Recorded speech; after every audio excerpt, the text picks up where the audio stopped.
Hai FLC Family, Happy Sunday and welcome to church. Senang sekali bisa bertemu dengan Anda pada hari ini, terutama bagi Anda yang baru pertama kali beribadah di tempat ini. Selamat datang di GBI Forward Living Church. Bersama saya Gian, inilah FLC Sunday News untuk minggu ini.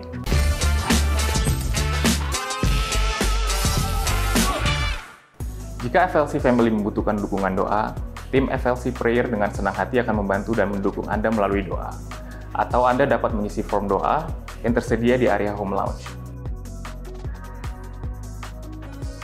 FLC Sunday Service setiap minggunya dapat FLC Family lihat kembali di YouTube channel Forward Living Church.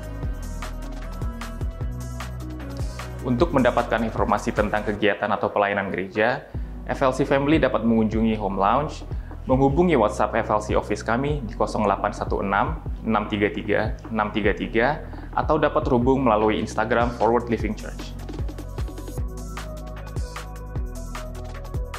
Saat ini kita mau bersama-sama merayakan FLC Family yang berulang tahun dan juga merayakan ulang tahun pernikahan di sepanjang minggu ini.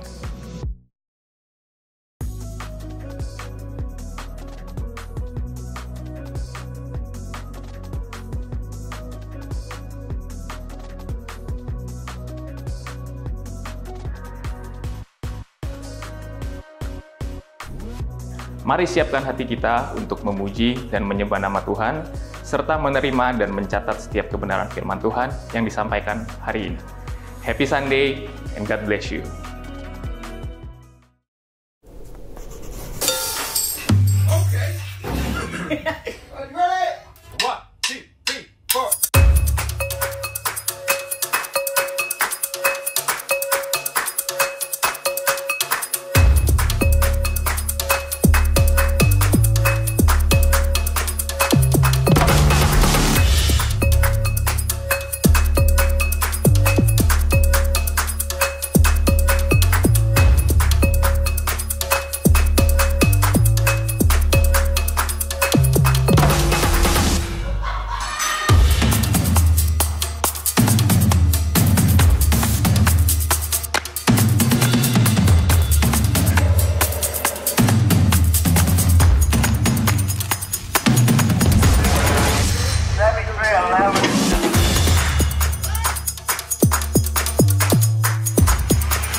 To FLC, perkenalkan nama saya Niko.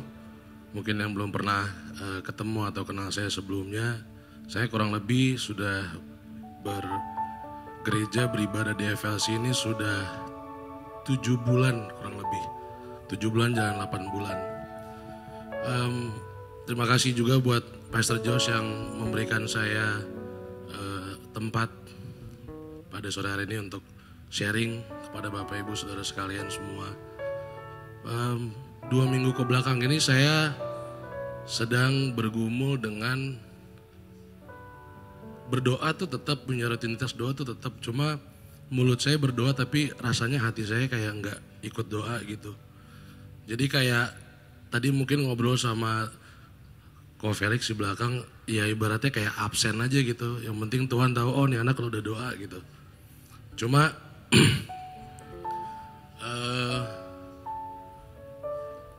dibilang malas enggak, tapi dibilang semangat berdoa juga enggak gitu. Biasanya ada semangat, ada keinginan buat pengen ngobrol deh sama Tuhan deh gitu, pengen doa deh. Meskipun mungkin secara format sama kali ya, pagi, siang, sore, malam mungkin formatnya sama-sama aja. Cuma ada kerinduan, cuma di 2 minggu ke belakang ini rasanya sekedar hanya kayak rutinitas gitu. Sampai semalam saya sempat ngobrol-ngobrol sama teman saya dan dia juga sedang mengalami hal yang sama. Justru saya tersadar karena dia yang ngomong gitu. Iya nih, gue 2 minggu ke belakang ini udah berdoa, udah setiap hari, cuma rasanya mulut gue berdoa tapi hati gue enggak. Dan setelah 2 minggu saya ngerasain ada yang aneh sama saya, ternyata itu jawabannya. Oh iya, doa sih doa, cuma kayak ya udah jadi kayak rutinitas dan absen aja. Tapi ada satu hal yang semalam akhirnya dia juga bilang ke saya bahwa, tapi nih sekarang setelah gue ambil waktu lagi untuk berusaha diam di hadapan Tuhan, berdoa sungguh-sungguh, buka hati lagi, ternyata di 2 minggu ke belakang ini banyak banget sebetulnya Tuhan baik, Tuhan jawab doa. Cuma mungkin karena hati kita terlalu bebal dan tambeng, jadinya kita expect something else lah. Kita expect sesuatu yang mungkin lebih besar dibanding sesuatu yang biasanya kita harusnya syukurin sehari-hari gitu. Kayak contohnya kita bisa bangun, kita bernafas, kita masih punya kendaraan yang melindungi kita dari hujan, masih punya pekerjaan dan segalanya.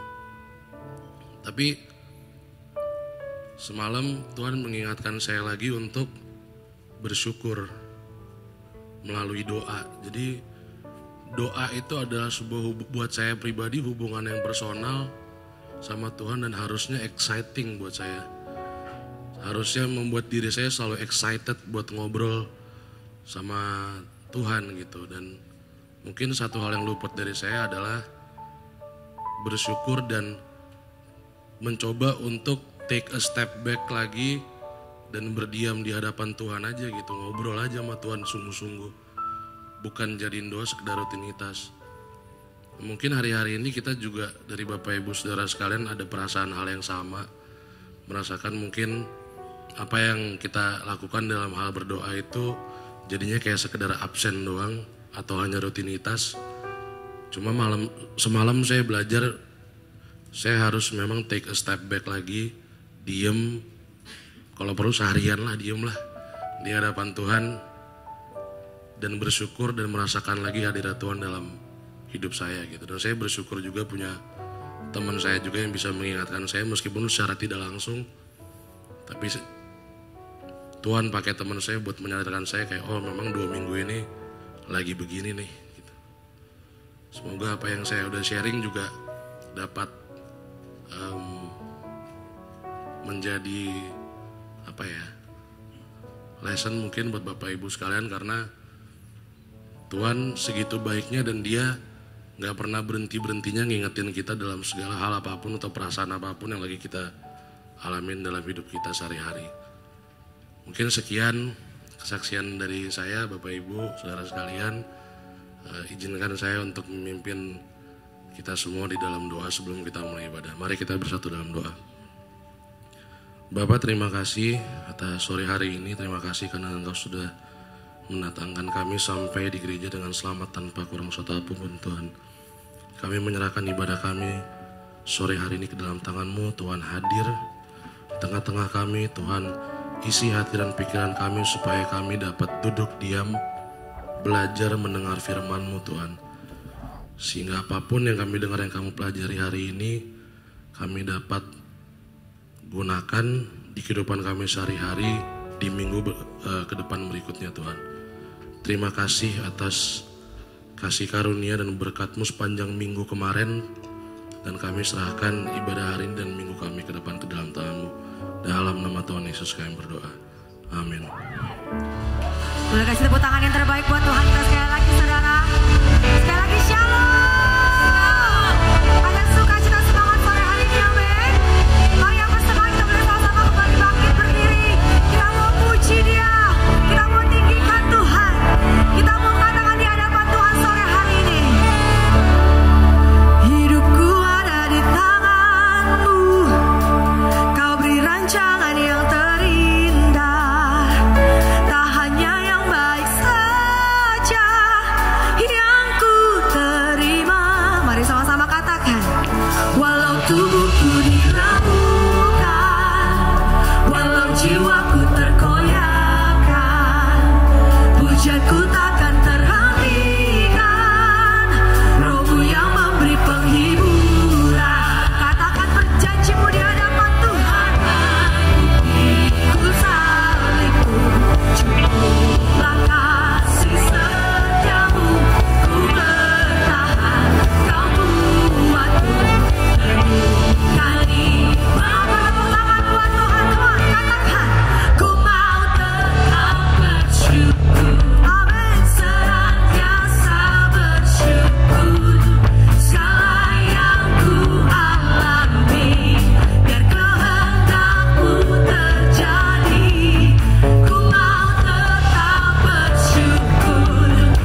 kita. Silakan duduk kembali jemaat Tuhan. Haleluya. Kita bersyukur sore hari ini kita boleh ada di dalam rumah Tuhan. Kita mau sembah Tuhan. Kita mau senangkan hatinya melalui pujian penyembahan kita di hadapan Tuhan. Haleluya.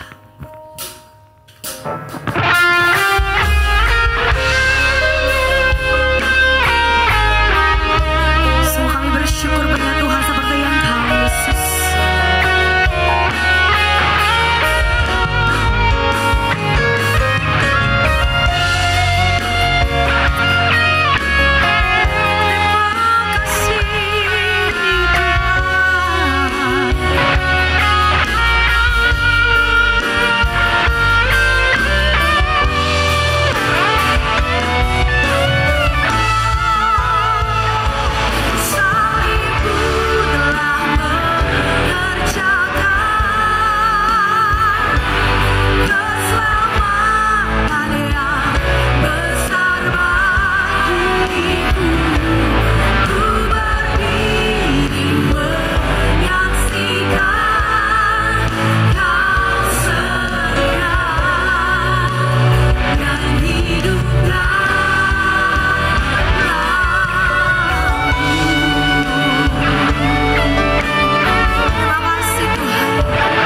bersyukur kami punya pengharapan yang hidup, yang pasti.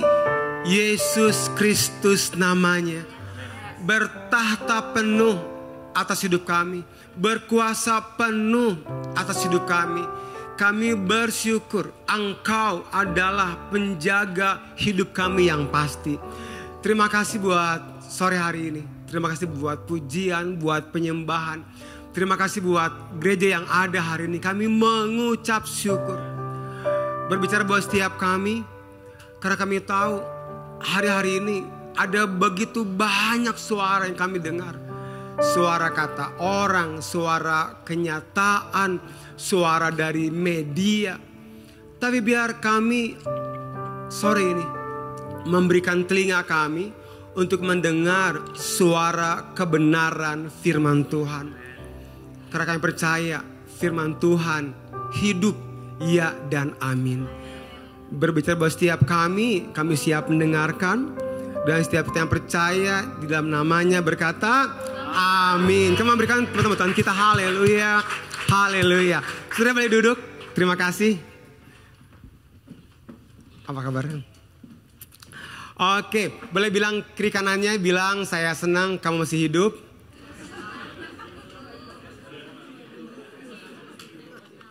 Saya tuh percaya kalau kita masih hidup, masih ada pengharapan. Amin. Saya akan mulai dengan sebuah cerita. Bulan apa ya? Sekarang bulan April, Maret ya. Oke, bulan Maret. Saya diminta ke Ecclesia Harvest Church Taiwan. Mereka anniversary yang kelima. Jadi ada sebuah sore kita diajak ngopi. Dia bilang, Pastor perlu kesini. Ini tempat ngopinya enak banget. Karena baristanya pernah menang beberapa kali perlombaan kopi di sana.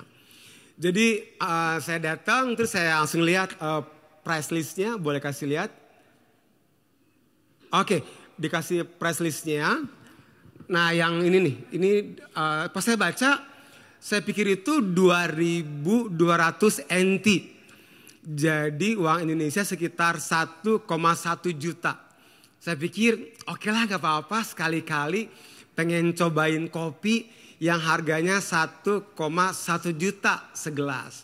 Jadi saya bilang oke, saya ambil yang paling tinggi, yang 2.200 saya pikir.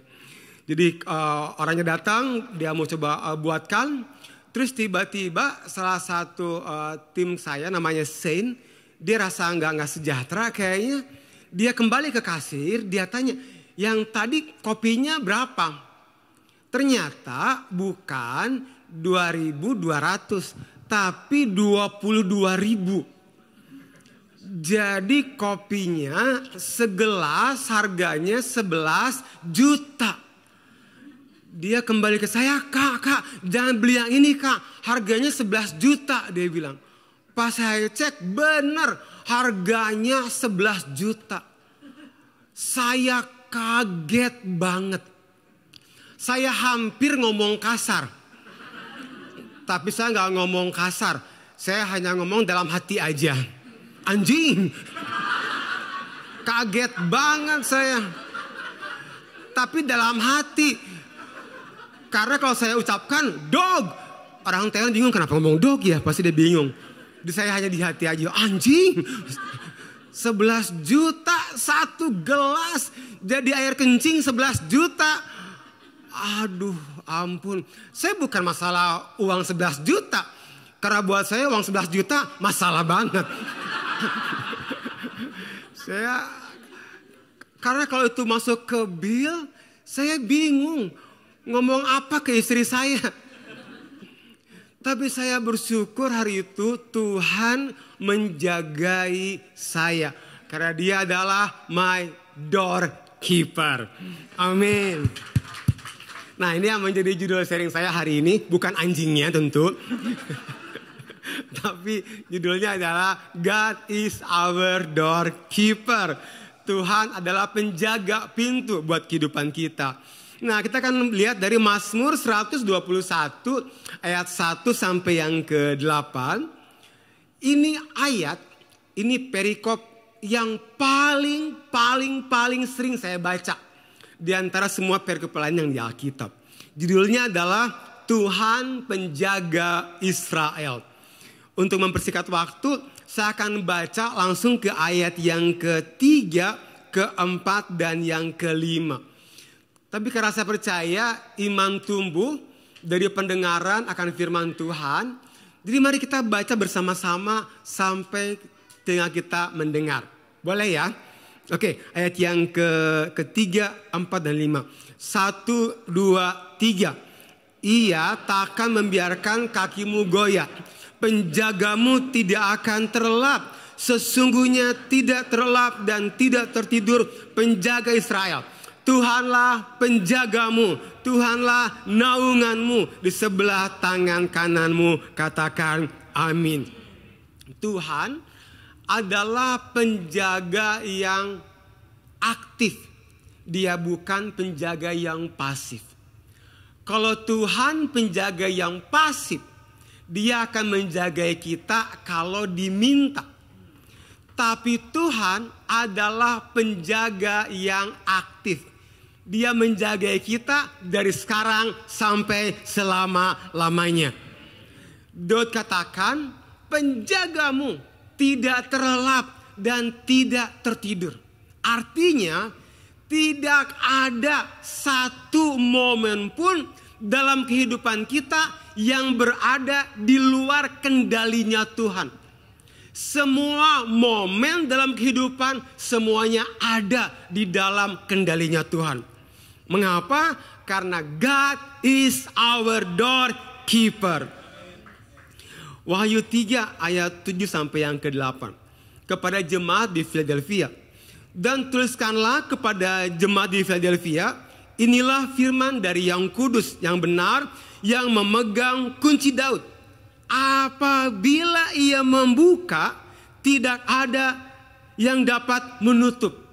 Apabila ia menutup, tidak ada yang dapat membuka.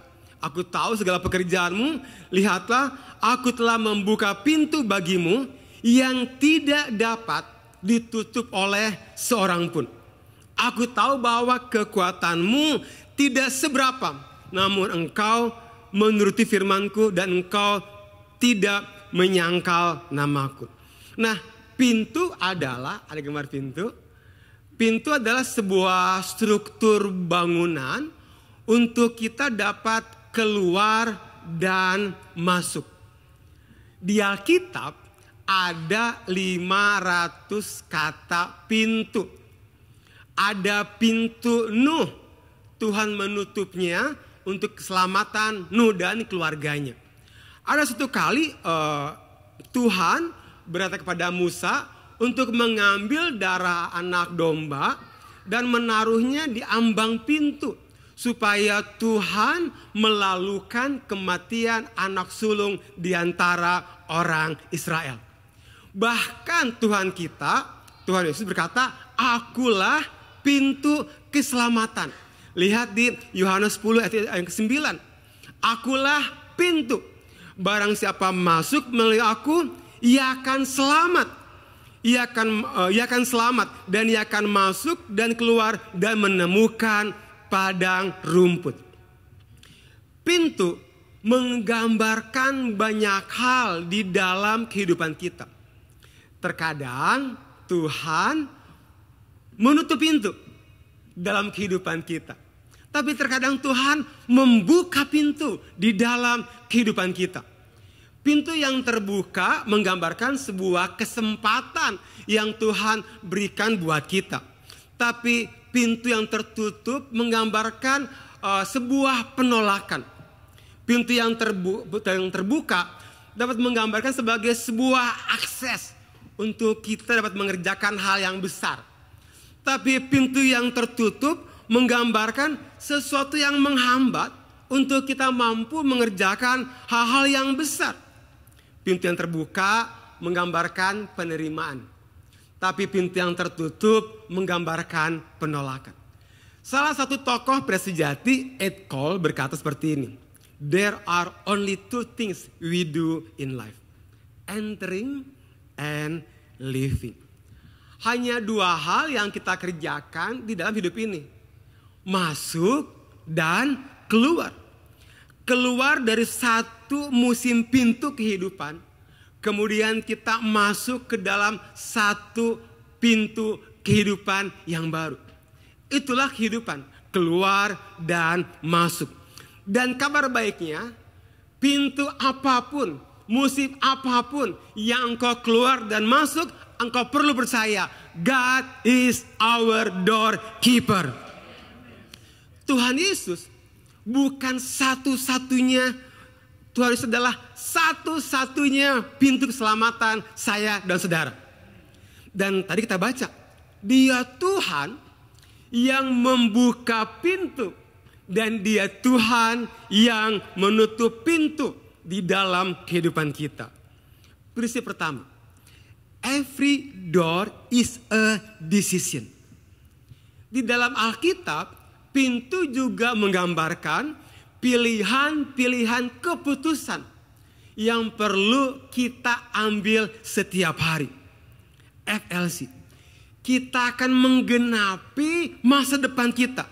Ditentukan oleh sebuah keputusan. Pintu mana yang kita masuki dan pintu mana yang kita lewati untuk kita nggak masuk. Karena tidak semua pintu yang terbuka harus kita masuki.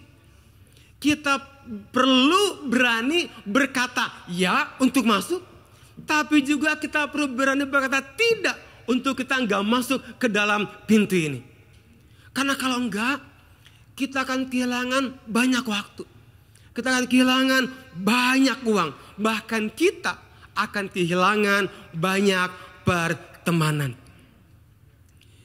Di sini kita perlu yang namanya discerning spirit. Sebuah kemampuan dari Roh Kudus. Untuk kita dapat membedakan manakah yang berasal dari Allah dan manakah yang bukan berasal dari Allah. Kembali ke pintu tadi. Mengapa discerning spirit sangat-sangat perlu? Kita perlu discerning spirit karena kita nggak tahu apa yang ada di balik pintu ini. Itu sebabnya kita perlu discerning spirit untuk membedakan mana yang berasal dari Allah, mana yang bukan berasal dari Allah. Karena kita nggak tahu apa yang ada di balik pintu ini. 1 Tesalonika 5 ayat yang ke-21. Segala sesuatu harus diuji dan yang baik harus diikuti. Kata harus diuji dalam bahasa Yunaninya dia memakai kata dokimaseto.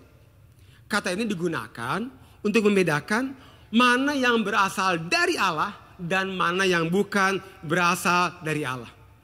Dari kata dokimaseto ini lahirlah kata discernment. Dalam bahasa Indonesianya memilah-milah atau membedakan. Kita perlu membangun manusia roh kita. Salah satunya dengan berbahasa roh. Mari bangun manusia rohmu dengan berbahasa roh. Di kamar mandi, lagi di mobil, lagi melakukan aktivitas. Tapi kalau lagi di perkumpulan banyak orang, jangan bahasa roh keras-keras. Nanti disangka orang gila. Karena semakin kuat manusia roh kita, semakin kuat discerning spirit yang kita miliki. Sehingga kita akan menyelidiki, bukan diselidiki. Kita akan tahu nih, ini orang bener atau enggak ya. Kita lagi berdoa buat pasangan hidup. Kita akan tahu, ini cowoknya sih ganteng banget sih. Tongkrongannya bagus banget, culture banget. Tapi kalau kita discerning spiritnya kuat, kita akan tahu, ini cowok gak bener. Mata jasmani terbatas. Tapi mata rohani tidak terbatas. Sebabnya kita perlu membangun discerning spirit. Katakan amin. Kembali ke pintu tadi. Kita tidak dapat melihat apa yang ada di balik pintu ini. Itu sebabnya kembangkan discerning spirit kita. Karena bisa jadi di balik pintu ini adalah sebuah opportunity from God. Bisa jadi yang ada di balik pintu ini adalah sebuah kesempatan dari Tuhan. Dan kalau itu dari Tuhan, pasti dia akan sejalan, bergerak bersamaan dengan firman Tuhan. Nah, yang menarik, setiap pintu yang berasal dari Tuhan biasanya bukan pintu bebas masalah.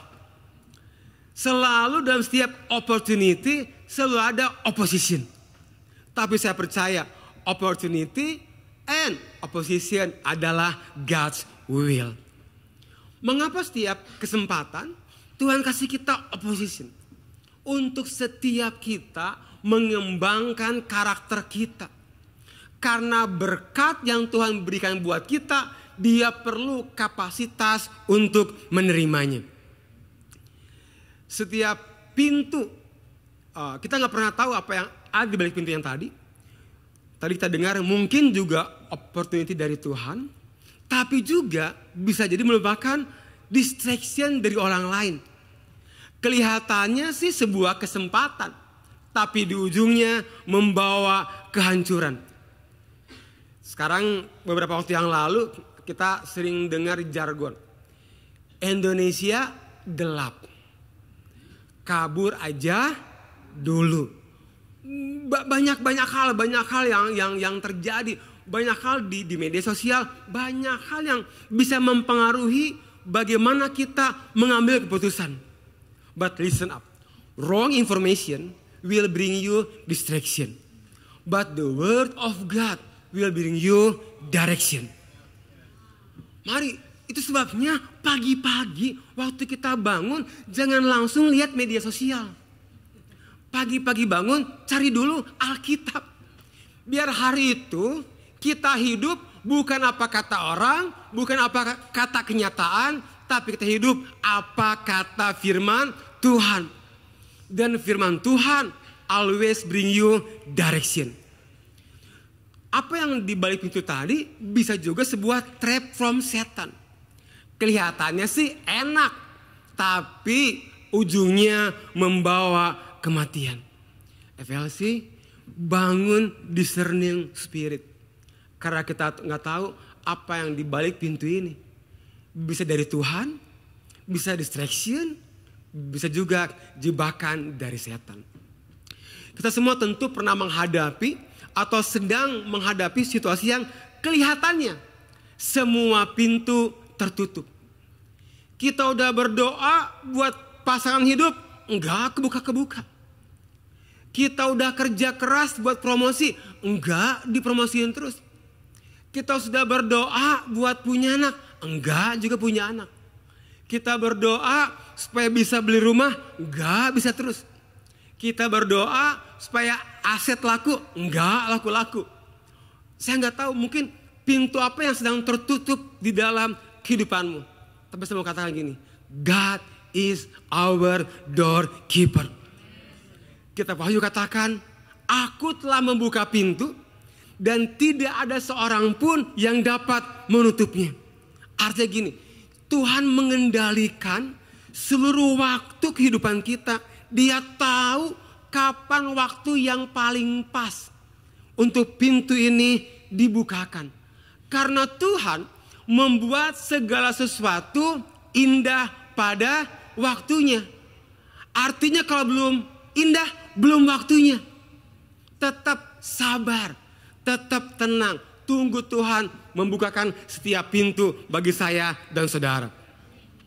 Mazmur 24 ayat ke-7. Angkatlah kepalamu hai pintu-pintu gerbang, dan terangkatlah kamu hai pintu-pintu yang berabad-abad, supaya masuk Raja kemuliaan. Pintu-pintu gerbang yang sudah berabad-abad menggambarkan pintu yang sudah sangat-sangat lama tertutup. Mungkin sudah puluhan tahun dari generasi ke generasi. Tertutup mungkin karena kutuk. Karena kutuk perzinahan, kutuk perceraian, kutuk sakit penyakit, kutuk hutang yang sudah lama tertutup. tapi saya mau katakan God is our doorkeeper. Saya percaya setiap pintu-pintu gerbang yang sudah lama tertutup dalam nama Yesus akan terbuka. Karena Dia sanggup, bahkan lebih dari sanggup, mematahkan setiap kutuk jadi berkat. Peristiwa berikutnya, sometimes God shuts the door for protection, preparation, and purpose. Kejadian 7:16 di awal sudah katakan, Tuhan menutup pintu bahteranya Nuh dengan sebuah purpose untuk protection Nuh dan keluarganya. Ketika pintu tertutup, jangan baper, jangan sensi, jangan juga emosi. Jangan juga kecewa dengan Tuhan, kemudian meninggalkan Tuhan. Jangan juga kecewa dengan gereja, kemudian meninggalkan gereja. No. Tuhan tutup pintu karena Dia punya purpose buat protection. Dan Tuhan sedang prepare something yang besar buat saya dan saudara. Karena while you are waiting, God is working. Karena waktu kita sedang menunggu, percayalah, jauh di dalam kehidupan kita, Tuhan sedang mengerjakan sesuatu yang kita enggak dapat lihat. Tuhan sedang prepare. Dan saya percaya, Tuhan sedang mengerjakan bagiannya supaya kita bertemu dengan kairosnya Tuhan. Karena iman bukan menunggu yang pasif. Iman itu menunggu yang aktif. Bedakan antara mengucap syukur dan beriman. Mengucap syukur adalah sebuah ungkapan karena doa kita sudah dijawab. Tapi iman, kita mengucap syukur Tuhan sudah memberikannya sekalipun doa kita belum dijawab. Habakuk kedua ayat yang ketiga. Catatlah itu sebab sekarang belum waktunya, tetapi saat itu segera tiba. Dan apa yang kunyatakan kepadamu pasti akan terjadi. Meskipun tampaknya masih lama, tetapi tunggu saja.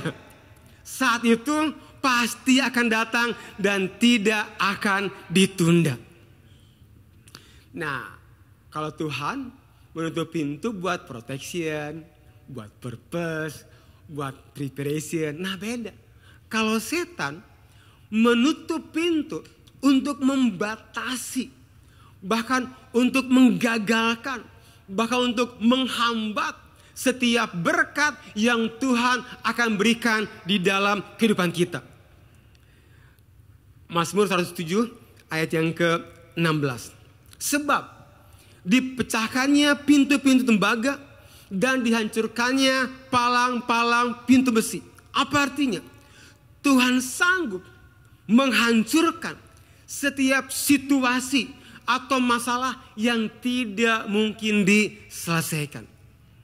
Saya pinjam kesaksiannya jemaat kami, namanya Ivan. Tahun 2022 akhir, Ivan dengar cerita dari mamanya. Di rumah mamanya itu ada angkelnya. Angkelnya udah sakit sekitar 2-3 bulan. Selalu demam di waktu malam hari. Dan sudah 2 kali diopnam ke rumah sakit. Gak pernah sembuh-sembuh. Sampai dokternya bingung, gak ngerti ini sakitnya apa. Karena setiap kali dicek sepertinya semua badannya normal. Tapi waktu dia ke rumah kembali badannya demam lagi. Karena dokter menyerah, jadi disuruh pulang ke rumah. Dia punya sebuah toko. Dan tokonya makin lama makin sepi. Bahkan beberapa pelanggan yang biasa mampir ke tokonya sekarang hanya lewat. Jadi Ivan datang ke rumahnya di Cirebon. Waktu dia masuk dia udah rasa rumahnya kayak gak nyaman. Dan waktu dia mau keluar, dia melihat di ambang pintu ada sebuah bungkusan di ambang pintu. Jadi Ivan tanya ke mamanya, "Mam, itu di ambang pintu ada bungkusan apa?" Mamanya katakan, "Gak ada apa-apa kok, gak ada bungkusan apa-apa. Tapi Ivan jelas melihat ada bungkusan. Jadi dia ambil kursi, dia bawa bungkusannya ke bawah. Dikasih lihat, Mam, ini bungkusannya. Mamanya ngomong gini, gak ada apa-apa kok, tangan kamu kosong. Jadi Ivan berdoa di dalam nama Tuhan Yesus mematahkan setiap kuasa jahat. Setelah didoakan, tiba-tiba mamanya bisa melihat ada bungkusan di tangannya Ivan. Nah, kurang lebih ini bungkusannya yang ada di apa? Ini sengaja saya buramkan supaya lebih aman. Bungkusannya seperti ini. Selama berbulan-bulan di ambang pintu rumahnya Ivan, tapi semua keluarganya nggak tahu ada bungkusan ini. Jadi Ivan ambil, terus kemudian Ivan doakan, dia bakar. Selesai bungkusan ini dibakar, tiba-tiba pamannya sembuh. Selesai dia bakar ini, tiba-tiba orang-orang sepertinya mulai melihat lagi ada toko mamanya Ivan.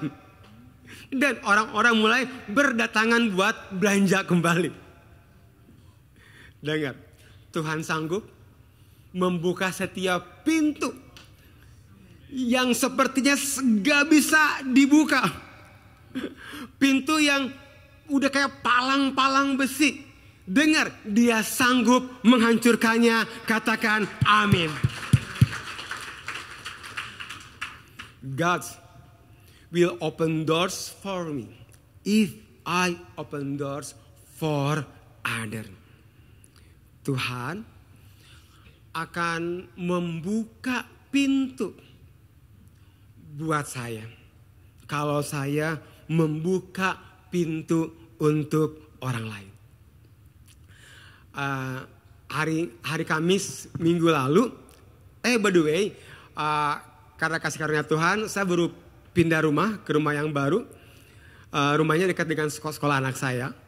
Jadi Kamis kemarin karena dia libur, kita jalan pagi berdua, hanya berdua sama anak saya. Kamis minggu lalu. Terus selesai jalan pagi, saya bilang, Dre, yuk kita pulang. Dad, jangan pulang, Dad. Kita ngopi aja, Dad. Jadi dia ajak saya ngopi. Waktu dia ngopi, karena kayaknya dia udah punya pertanyaan yang ingin ditanyakan ke saya. Ini waktu kita ngopi, nunggu pisang goreng datang, ada nanya gini sama saya.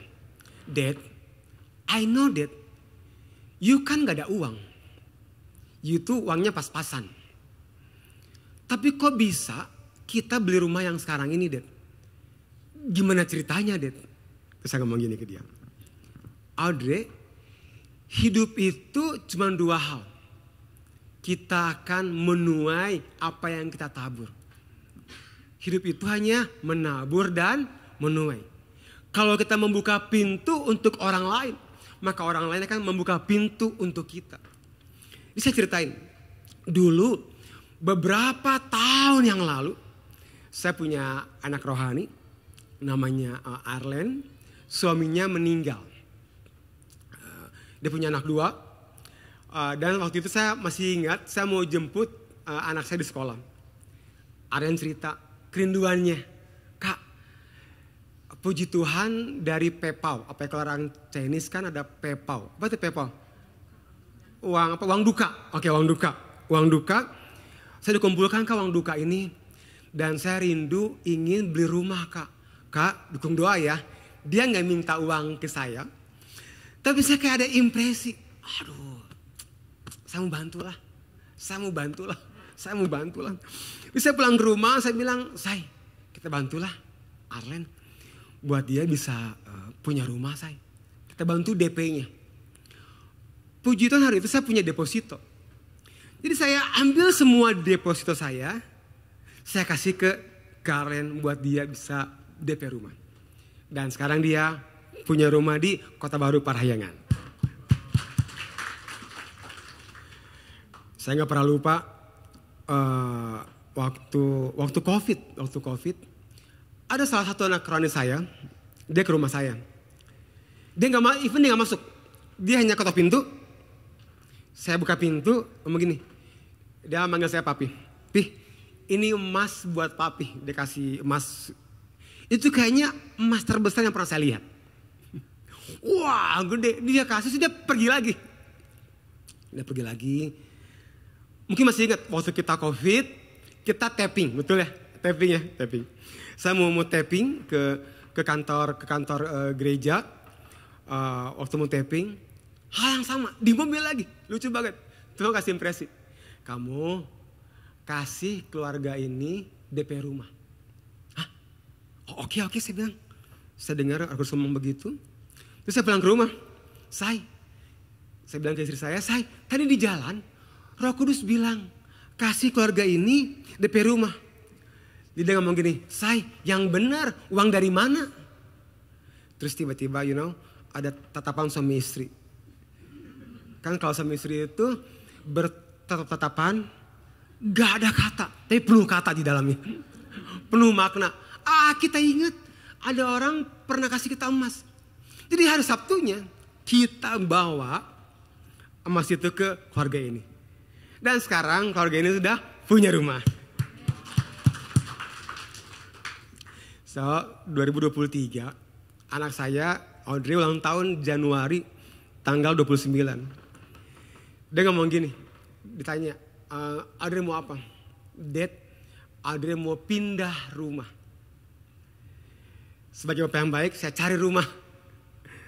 Gak ada uang, gak ada tabungan, udah gak ada. Tapi saya suka satu rumah. Jadi satu kali saya sendirian, gak ngajak istri saya di mobil, saya doa buat rumah itu. Waktu saya doa, tiba-tiba dia telepon. Sayang, kamu lagi doa di depan rumah ya? Saya lihat, gokil. Ini mobil gua ada CCTV-nya apa ya? Tapi saya cek, di mobil saya gak ada CCTV. Saya tanya, kamu tuh dari mana?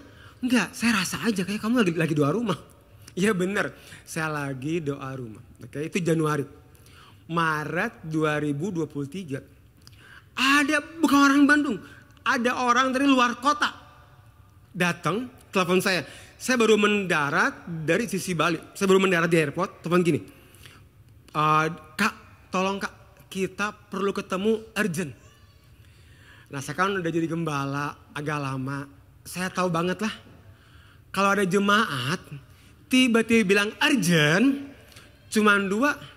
Kalau nggak cerai, lagi sakit, lagi ada masalah. Biasanya begitu. Jadi saya nggak pulang ke rumah dari airport, saya ketemu mereka. Pas duduk sama istri ngomong gini, Kak, kita putuskan, kita udah kasih DP buat rumah kakak. Gimana? Kasih DP. Saya tegang dong. Rumah yang mana ya? Kan rumah banyak ya. Jadi saya pakai mobilnya dia, diantar. You know what? Dia bawa saya ke rumah, tepat rumah yang saya doakan. Exactly, tepat. Saya hanya mau ngomong gini, God will open doors for me if I open doors for other.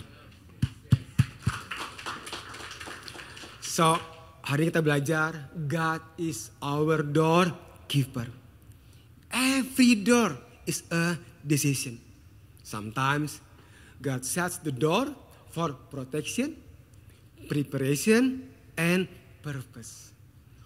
While you are waiting, God is working. A door can be an opportunity, a distraction from others, or a trap from Satan. God will open doors for me if I open door for others. Katakan amin.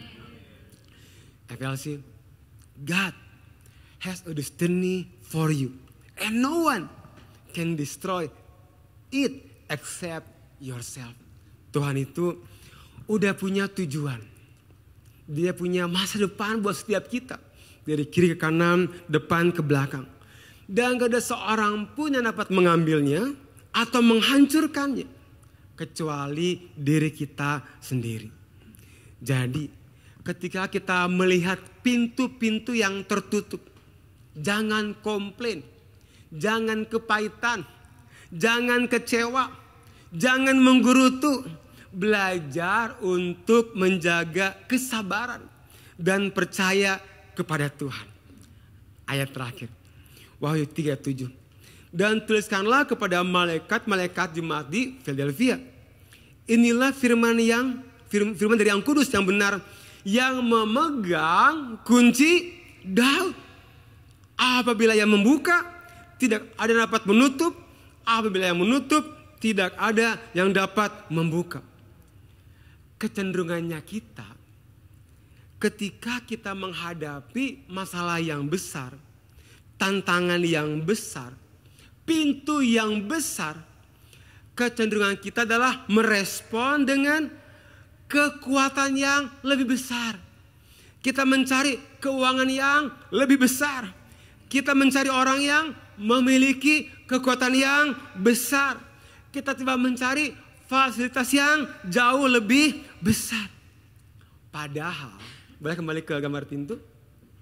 Padahal, untuk membuka pintu yang besar, yang diperlukan hanyalah sebuah kunci. Dan tentu kita nggak pernah melihat ada kunci segede pintu. Semua pintu punya kunci yang kecil. Artinya pintu apapun yang tertutup, yang kau pikir begitu besar, begitu kuat, sama ngomong gini, kuncinya kecil. Saya kasih satu kunci. Mazmur 107 ayat yang ke-16. Sebab dipecahkannya pintu-pintu tembaga dan dihancurkannya palang-palang pintu besi. Tuhan menghancurkan palang-palang pintu besi, pintu-pintu tembaga. Apa kuncinya? Ayat sebelumnya. Biarlah mereka bersyukur kepada Tuhan karena kasih setianya, karena perbuatan-perbuatannya yang ajaib terhadap anak-anak manusia. FLC, ternyata pintu yang besar tadi, pintu yang kuat tadi, kuncinya satu, belajar mengucap syukur. Saya percaya ucapan syukur kita punya kuasa untuk membuka setiap pintu-pintu yang selama ini tertutup. Ucapan syukurmu punya kuasa sehingga setiap kita mengalami kelepasan, mengalami kesembuhan, mengalami kepenuhan, mengalami pemulihan, mengalami terobosan, mengalami hujan berkat atas setiap kita. Yang percaya katakan amin. Saya selesai, pas masih waktunya 1 menit lagi. Yuk, saya mengundang semua untuk kita berdiri sekali lagi. Boleh tim pre-orsi boleh bantu saya. Haleluya. Kita berdiri. Saya ngomong gini, saya nggak tahu pintu-pintu apa yang tertutup. Mungkin pintu pasangan hidup, mungkin pintu pekerjaan, mungkin pintu kesembuhan yang saudara sedang harapkan, mungkin pintu bisnis saudara yang saudara berharap bisa terbuka, pintu klien yang engkau sedang tunggu, I don't know, pintu apa yang sedang engkau tunggu buat terbuka. Tapi kita udah belajar kuncinya mengucap syukur. Mari kita menyembah Tuhan sekali lagi sebagai ucapan syukur kita. Dan kau lihat di depanmu pintu apa yang kau rindukan terjadi. Haleluya. Yes Lord. Haleluya. Haleluya. Haleluya. Oh haleluya. Yes Lord. Haleluya. Haleluya. Haleluya. Haleluya. Haleluya. Haleluya. Oh God, haleluya. Mari mengucap syukur. Haleluya. Tuhan baik. Dia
Alkitab berkata, tembok Jericho yang begitu kuat hancur karena ucapan syukur.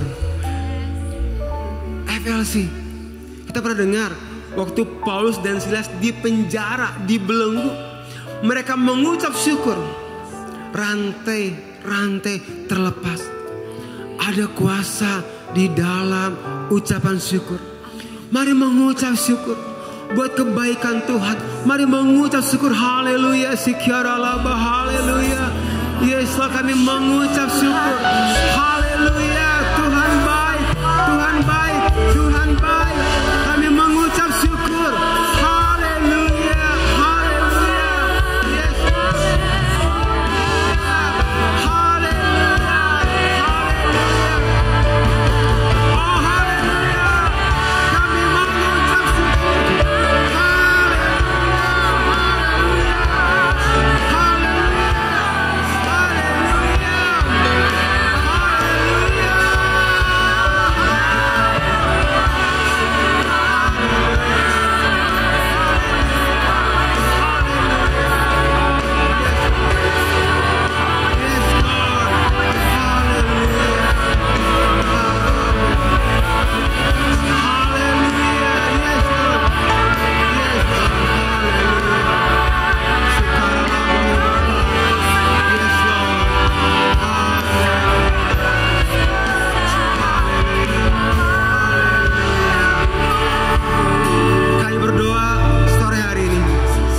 Setiap pintu-pintu tembaga di dalam nama Yesus terbukalah.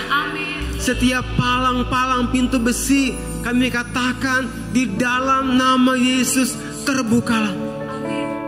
Saudari ini, pintu apapun yang sedang engkau rindukan terbuka, aku berdoa di dalam nama Yesus terbuka. Terbuka di dalam nama Yesus. Bahkan setiap pintu yang sudah dibangun berabad-abad, setiap kutuk aku patahkan dalam nama Yesus. Kutuk perzinahan, kutuk perceraian, kutuk sakit penyakit, kutuk hutang, kutuk okultisme, aku patahkan dalam nama Tuhan Yesus.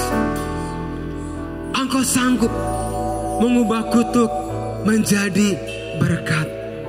Oh haleluya. Haleluya. Mari kita menyembah Tuhan sekali lagi. Haleluya. Yes Lord. Oh haleluya. Yes Lord. Haleluya. Haleluya. Yes Lord. Haleluya. Yes Lord. Haleluya. Oh God. Haleluya.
pintu terbuka. Pintu kesembuhan terbuka. Pintu pemulihan terbuka. Pintu terobosan terbuka. Pintu pertumbuhan terbuka. Pintu pelipat gandaan terbuka. Pintu kesempatan terbuka. Karena kami mengucap syukur. Kami percaya Tuhan sedang mengerjakan sesuatu. Dan setiap kita percaya dalam namanya berkata amin. Haleluya. Shalom. Puji Tuhan, terima kasih untuk hambanya Pastor Victor Waang dari Bandung. Ya udah pelayanan sepanjang hari di Bandung, menyisihkan waktu untuk siang wash kesini melayani kita semua. Dan saya percaya sejauh ini kita menikmati berkat Tuhan dan firman Tuhan yang begitu menguatkan kita semua. Jangan menyerah.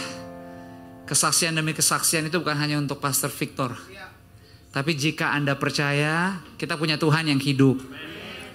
Cuman ya lagi, bicara harus lebih panjang sabar, bisa supaya lebih tenang, punya penguasaan diri. Itu sangat tergantung dengan apa yang kita izinkan kita konsumsi di keseharian lifestyle hidup kita. Ibadah ini kan gak lama, udah selesai. Jadi gereja ini juga sangat terbatas. Jadi kami berdoa juga merindukan Bapak Ibu teman-teman ambil juga inisiatif untuk mau menjadi dewasa. Untuk mau bisa tadi tuh mengembangkan discerning spirit. Kemampuan untuk bisa membedakan. Dunia ini gak pernah otomatis membawa kita mengasihi Tuhan. Jadi pilihannya itu di tangan kita masing-masing. Dan selalu saya ingetin, kekristenan menjadi murid Yesus itu penuh resiko. Kristen itu sangat individual, personal. Walaupun kita nggak ada kita hidup sendirian atau terisolasi. Kita ada karena ada keluarga. Tapi keselamatan itu sangat personal. Jadi ayo gunakan waktu yang ada, kesempatan yang ada. Bahkan kita ada di minggu terakhir bulan April ini. Ini semua karena anugerah Tuhan. Jadi nggak ada salahnya ambil momen sebelum masuk di bulan yang baru. Kalau tadi firman-Nya dikatakan Tuhan yang menjaga pintu, apa dong yang seringkali membuat kita berpikir susah? Jangan-jangan bukan Tuhan ya, karena Tuhannya nggak pernah salah. Bahkan kita masuk masih juga dari minggu Paskah merayakan kebangkitan Yesus yang luar biasa. Dia menyelesaikan semuanya. Jangan-jangan kitanya 4 bulan udah di tahun ini, 4 bulan. Sudahkah hidup kita benar-benar waktu kita bercermin di dalam terang pelita firman, ternyata kita gak skip kiri, gak skip kanan. Ada ketaatan, ada kesungguhan, kesucian, kekudusan, buah roh, nama baik, integritas yang kita hidupi. Dan saya percaya kita punya Tuhan yang hebat. Tuhan yang gak takut terima kita apa adanya. Dia cuma mau kita coba lagi. Dia temenin kok. Gagal dia temenin, diajak, dia terima, dia kasih tahu. Yang penting jangan ngelawan. Dan saya yakin keberadaan kita pada sore malam ini menandakan bahwa kita punya kerendahan hati yang baik. Kiranya kerendahan hati ini berbuah lagi di hidup Anda semua seminggu ini. Dan apa yang telah Anda dengar, bahkan lagu demi lagu gak hanya sekedar dinyanyikan, tetapi emang udah disiapkan. Supaya waktu Anda bernyanyi dengan sangat sungguh-sungguh, maka kesaksian demi kesaksian bukan hanya didengar, Anda akan ngalamin sendiri. Anda akan kasih tahu ke orang lain. Ternyata itu firman benar-benar baru dengar kemarin, tengah minggu terjadi. Bagi Tuhan gak ada yang mustahil. Bukan tengah minggu, malam ini udah terjadi kok. Dia Allah yang hidup. Berikan tepuk tangan buat Tuhan. Sekali lagi Pastor Victor, makasih banyak. Aaron, thank you so much untuk bisa mendampingi doa kami, pengembalaan rumah tangga keluarga besar. Tuhan percayakan, Tuhan jaga, Tuhan lindungi, sehingga lewat pelayanan Pastor Victor Waang pertobatan-pertobatan baru terus terjadi. Mari sama-sama kita bangkit berdiri. Kita ketemu lagi minggu depan, masuk dalam sakramen perjamuan kudus. Kita semangat, antisipasi dengan bahagia dalam Yesus untuk bulan yang baru yang kita rindukan, kita semua mau ada di dalamnya. Arahkanlah hatimu, angkatlah kedua belah tanganmu, terimalah berkat Tuhan, berkat kasih, rahmat, anugerah, damai sejahteranya Bapa itu turun melimpah, memenuhi setiap bagian ruangan di hidupmu.